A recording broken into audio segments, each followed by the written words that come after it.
Good morning. Welcome to Tip Off. David Locke along with you this morning. I'm going to bypass some of the shenanigans and opening stuff because we're just really limited on time today. So I want to get right to it. I am David Locke, radio voice of the Utah Jazz, Jazz NBA insider. We do this for you every morning. You can catch it on iTunes or Stitcher or whatever podcaster app you use. You can follow us on Facebook. Give us a like on Locked On Sports or David Locke. Twitter's Locked On Sports, and our Google Plus community is up and running. Moderators are doing a fabulous job on that. I hope you're communicating with other Jazz fans at the Locked On Sports Google Plus community. So that's all the little tentacles we have out there. It was nice to meet a bunch of people at the networking event yesterday. Thank you very much for coming out. Hope that went well for you and was everything you wanted. So, yeah, cool. All right, let's get back to it. Let's just get right to the NBA 5. We'll do the NBA 5, and we'll dig into the Jazz without Gordon and some other things from last night's game. It was kind of the drama night in the NBA last night. Mavericks dropped to 5-6 since the All-Star break. Amari Stoudemire, who joined them at the All-Star break, goes off after the game. We can't cheat the game. We can't screw around in games and practices, joke around all the time, figure out we're going to win games. This is the pros. It's the high level of basketball. We've got to act that way. So Stoudemire going off on his new teammates. Carlisle got all huffy when somebody questioned whether or not it had to do with Dirk, who is not playing well. And I will point out that when we saw them right before the All-Star break was the first time I'd ever seen Dirk look old. And then you have Rondo not being able to use possessions efficiently. Dallas has slipped to 7th. I think they're probably safe, but they are 4.5 games away from being knocked out of the playoffs by the Pelicans or the Thunder. I would be pretty surprised if with only 17 games left, the Mavericks fall 4.5 games. But they are not playing well. They're 7. And the contrast between what you get with the Mavericks in the first round, frankly, and what you get with the Oklahoma City or even the New Orleans Pelicans, but really Oklahoma City in the first round is pretty striking as well. It's interesting, Dirk bypassed an awful lot of money there.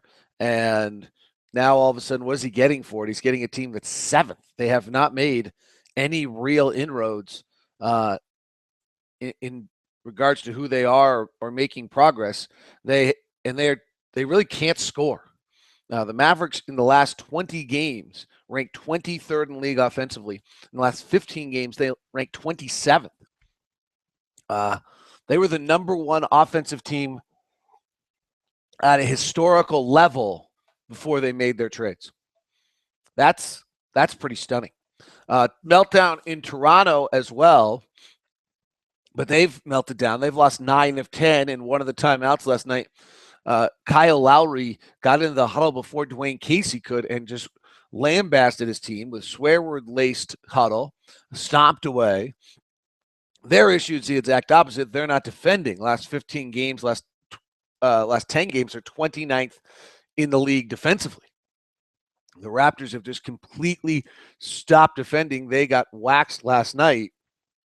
And they are now the 4th in the East. There are just a bunch of teams that are heading in the wrong direction right now. Last night they lost to San Antonio. They've lost to some half-decent teams. They've lost to Cleveland, at Charlotte, at Oklahoma City, and at San Antonio most recently. And before that, it was the Rockets, the Pelicans, the Mavericks, home against the Warriors. The Knick loss is a bad one. But their only win they beat Atlanta on February 20th, first game out of the break, and since then, their only wins against Philadelphia. And, again, they'll make the playoffs, particularly in the Eastern Conference. There's nobody that can knock them out, but I'm not sure how far the Raptors are falling to. Washington, who has lost 7 of 10, is the 5th best team in the East. Milwaukee, who's lost 7 of 10, is the 6th best team in the East. So it's not as though the group behind them is charging. Indiana is charging, and they're 5 games below 500. Charlotte is charging, and they're 6 games below 500. It's a joke. Brooklyn, as we saw, is disinterested and is out. They lost again last night. They won't make the playoffs. Miami and Boston. Boston's 10 games below 500 at 26 and 36. and they're 2 games out of the playoffs right now and making a charge. So bad. As I've told you, everything I'm hearing is that this will never be rectified because the second round doubleheaders of TV. But it is really terrible. That is your NBA 5. Sorry, just didn't get any production ready today. Just wanted to get the show in. I have to get the kids up 10 minutes earlier than usual, and I didn't get up 10 minutes usual than earlier. I have a rule about tip off. As much as I love you guys, and I'm interested in doing tip off and keeping you guys engaged, is I'm not doing it. I'm not waking up with a 5 in front. No offense, but that's my standard. Considering what time I'm going to bed at night, I'm not waking up with a 5. That's why I look like I do every morning. We saw what happens without Gordon Hayward last night, and it's not pretty. We've known it all year. The numbers are striking. That with Gordon Hayward on the floor, I believe the Jazz offense scores about 105 points per 100 possessions, and without Gordon on the floor, scores 96 points per 100 possessions. It's not the largest discrepancy of any player in the NBA, but it's pretty significant. And some of the details are pretty striking when you dig into the impact he has. What I thought the impact last night was time of possession. That Gordon has the ball in his hands more than almost every single player of that position other than LeBron or James Harden. But otherwise, he has, and it was evident that he didn't have the ball in his hands, and other guys had to make plays. It wasn't necessarily the prettiest thing in the whole world. If you look at things, with Hayward on the floor this year, we shoot 46%, 35% from 3. We turn it over 15 times. With Hayward off the floor, our shooting percentage drops to 43%. Our three-point shooting drops to 33%, so that's a 2 or 3 percentage drop. But then the key is, as much as Gordon is turnover laden, we turn the ball over a good deal more, 17 times compared to 14.7 times with Gordon on the bench. I mean, the better way to probably do that is with percentage of possessions. When Gordon is off the floor, we turn it over 19% of the possessions when Gordon's off the floor this year compared to 15.7 when he's on. And that really showed last night. The effective field goal percentage, everything's better. And the other one is we just don't get to the free throw line anywhere near the same rate. Defensively, we're actually a little bit better when Gordon's on the bench, and that may have showed last night as well. What jumped out last night to me was that time of possession. That Elijah Millsap suddenly playing with the ball in his hands a little bit more, and that wasn't a good look. That didn't work out for him very well last night. Maybe it was specifically just to that night, but I think he got suddenly asked to do things that were a little bit beyond where he wanted to be. He had 3 turnovers in 14 minutes and just didn't look particularly comfortable without somebody else taking care of the ball for him. Joe late in the game got going and made some nice plays. He ended up with 5 assists. He did have 2 turnovers early, but Joe had to play 36 minutes last night, which is probably more than you like out of him. Dante Exum played 37 minutes last night for the Jazz. Rodney Hood, who we're still trying to be very careful about with minutes, ended up having the ball in his hands an awful lot and really had to start making plays. He ended up shooting 6 of 16. He had 17 points last night, 3 of 7 from 3. Only went to the line twice, and only 1 assist. But Rodney's really playing the basketball that I think most people had hoped he would play post All-Star break. He's averaging in the 10 games since the All-Star break, he's averaging 8 points, 2 rebounds, and an assist, which is nice off the bench. He's averaging about 18 minutes. He's shooting 43% from the field, 47% from 3. And as I mentioned, his pack is above average. Pack, by the way, you probably should get used to. It's points above average created. It's the new statistical measure that I'm using really to evaluate most things. I'm really a fan. We've kind of over the years tried to develop this and built this. I'm a pretty big fan of what we've built here. It's just a new stat. 0 basically means you're performing as though an average player would, and anything above it means you're giving your team a few amount of points a night above average. Going into the night the other night, not including last night where I think he might be slightly below average, but going into the night the other night, Rodney was I think 0.8 plus, positive. I have it right here. Rodney Hood. Oh no, this is for the season, not for the last 10 games. For the last, this is not counting last night, as I mentioned, and as I said, I think just looking at his scoring opportunities to his points, he would be slightly below average last night. But Rodney was a 0.6 positive, which is good. Anything above 0 means you're performing better than an average player, and for a rookie to be performing better than average is good. Probably one of the best rookies in the NBA in that time period. Efficiency. A lot of guys can put up points and rebounds and things like that, but trying to be efficient as a rookie is awfully hard. So that's nice. We're seeing Rodney, really he's got a high level release point. Could be a really nice player. Obviously, some of his percentages are something we got to watch. He's at 43% and 47% from three. If he does that, he'll be fine. For the season, he's at 36% and 34% from three. If he does that, he won't be fine. Speaking of that, I put this in to empty the noggin last night. It's pretty striking, and Trey's got to figure this out. Trey had just another one of those terrible shooting nights, and it's one thing if you have 5 for 12, but 20 games this year, Trey has shot 30% or less. That's 32% of his games. In 25% or less, in about 25% of his games, 24. So 1 every 4 nights, he's shooting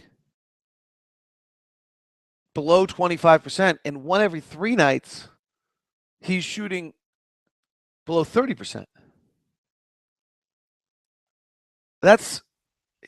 He's got to figure that out. I mean, I'm the first to talk about point guards and slow development, and it takes time, but he's got to figure that out. That's a real problem that has to get rectified, or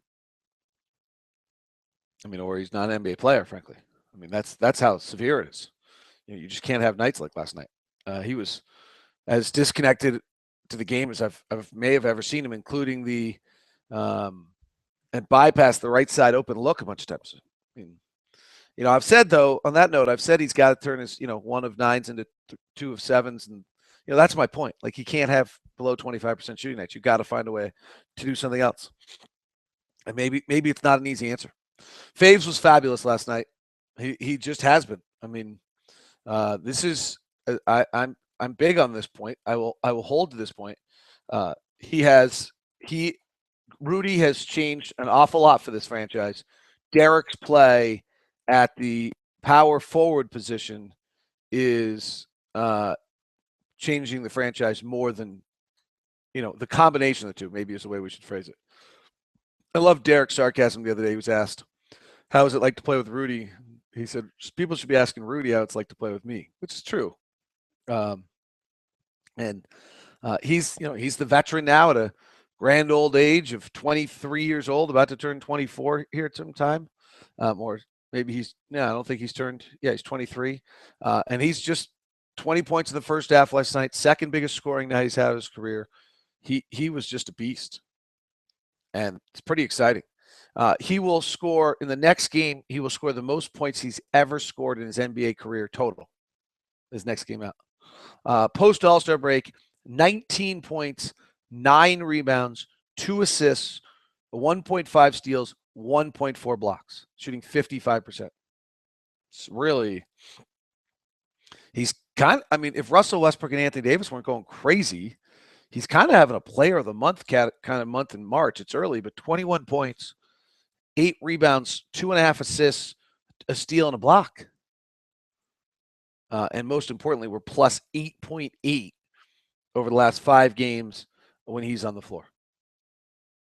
It's really, this is the huge story, is Derek's emergence as big-time player.